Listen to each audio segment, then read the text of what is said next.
Gumpang Hilonggo. Please subscribe And like. and share.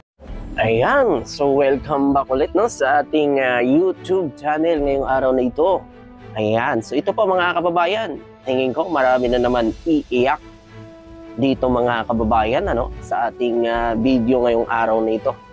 At siyempre mga kababayan, number 1 na nga yan, yung mga anti-Marcos na walang ibang alam kundi siraan ang ating mahal na Pangulo na tila ba'y wala itong ginagawa.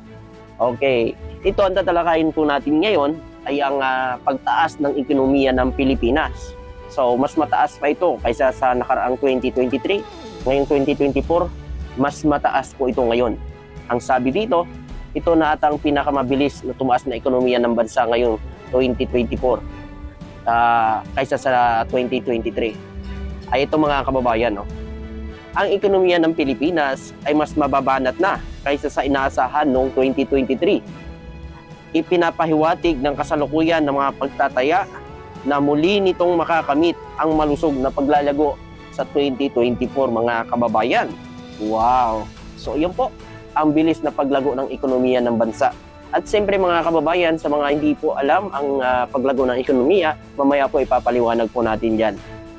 Ito muna po, tinapos ng Pilipinas ang 2023 sa isang mataas na tala bilang pinakamabilis na lumalagong ekonomiya sa buong Timog Silangan ng Asya na may rate umano na paglago ng 5.6%.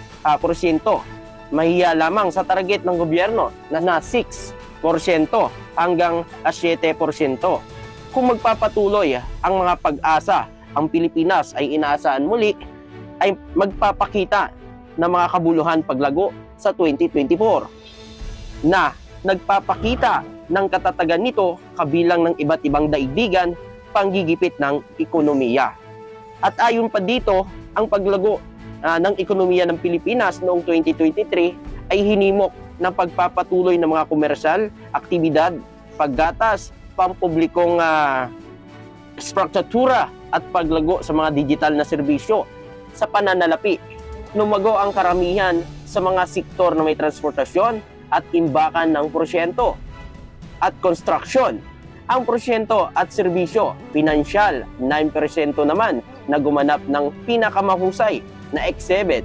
Ayan, habang ang lumiliit na trade deficit ng bansa noong 2023 ay nananatiling nakataas sa 52 billion US dollar dahil sa pagbagal ng pandaigdigan demand at mga geopolitical na kawalan ng katiyakan sa pag-asa sa 2024. Ito pa mga kababayan, ito po ang epekto ng paglago ng ekonomiya, Ito po mga kababayan.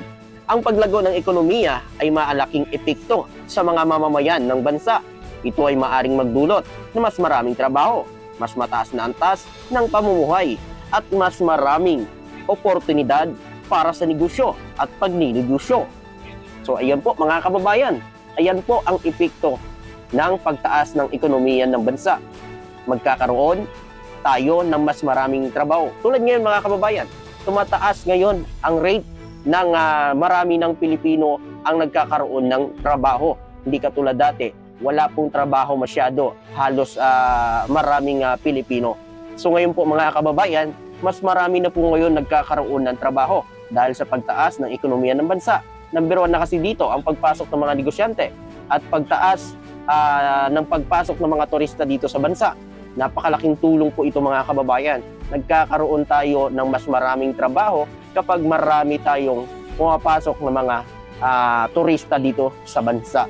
Alam naman natin, mas marami sa atin dito talagang pinupuntahan ng mga turista dahil sa mga magagandang lugar dito sa ating Pilipinas. Kaya maganda ang naisip ng ating mahal na Pangulo na unahin muna ang ekonomiya ng bansa para magkaroon na mas maraming trabaho ang ating mga Pilipino. Katulad na lang po yan, mga kababayan natin dyan sa mga parte ng probinsya. Katulad na lang, nagkakaroon tayo ng magandang tanawin dyan o maraming turista ang pupunta. So nagkakaroon po tayo ng trabaho. Di ba po mga kababayan?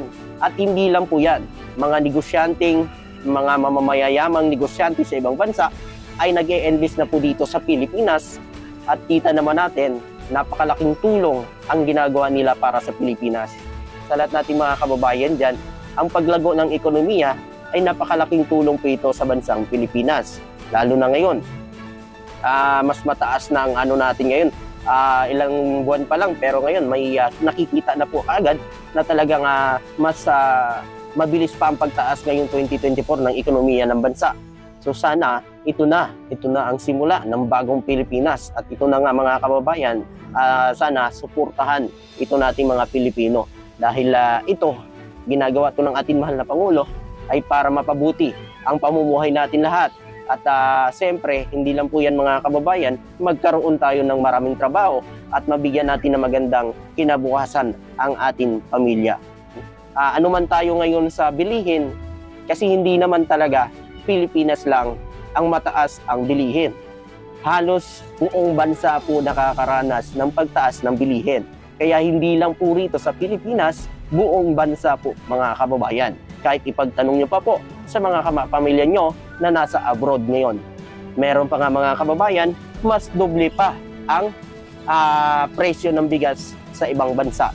Ang ginagawa ng ating mahal na Pangulo ay para matulungan ang ating mga magsasaka. Meron po siyang in-offer sa ating mga magsasaka. Halimbawa na lang ang pamamahagi po ng titulo. Napakalaking tulong po yan. At pagpapautang po ng gobyerno sa ating mga magsasaka ay napakalaking tulong din po yan mga kababayan. Kasi wala na pong interest na babayaran po ang ating mga magsasaka. Balik puhunan lang po ito sa gobyerno. Kaya ayaw nyo ba yan mga kababayan? Ang layunin ng pagpapalakas ng ekonomiya upang mapabuti ang kalagayan ng buhay ng mga mamamayan Pilipino. Lalo na ang mga nasa mahirap na kalagayan sa pamamagitan ng pagpapalakas ng ekonomiya, maaaring makamit mas mataas na antas ng pamumuhay at mas maraming oportunidad para sa trabaho at negosyo at mas mabuting kalidad na edukasyon at kalusugan para sa lahat. So yun po mga kababayan, baka sabihin nyo dyan, tumaas na ang ekonomiya, hindi na ako magtatrabaho. Naku mga kababayan, wala hong gumaganon, wala pong umaasinso na walang ginagawa. Kaya kung tumaas yung ekonomiya natin, tapos hindi ka na magtatrabaho, naku guys, hindi po yan kasalanan na ng gobyerno. Katamaran mo na yan. Di ba mga kababayan?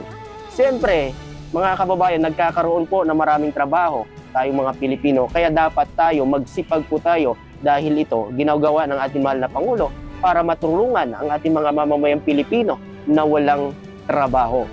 Kaya nga sa lahat natin mga kababayan dyan, sa lahat po ng mga viewers ko, sa mga panood po dito, ang pagtaas po ng ekonomiya mga kababayan, hindi ho para matulog-tulog o palatoy-latoy tayo dyan kasi mataas na ekonomiya natin, yayaman ng bansa. Hindi ganun Tulungan natin ang sarili natin.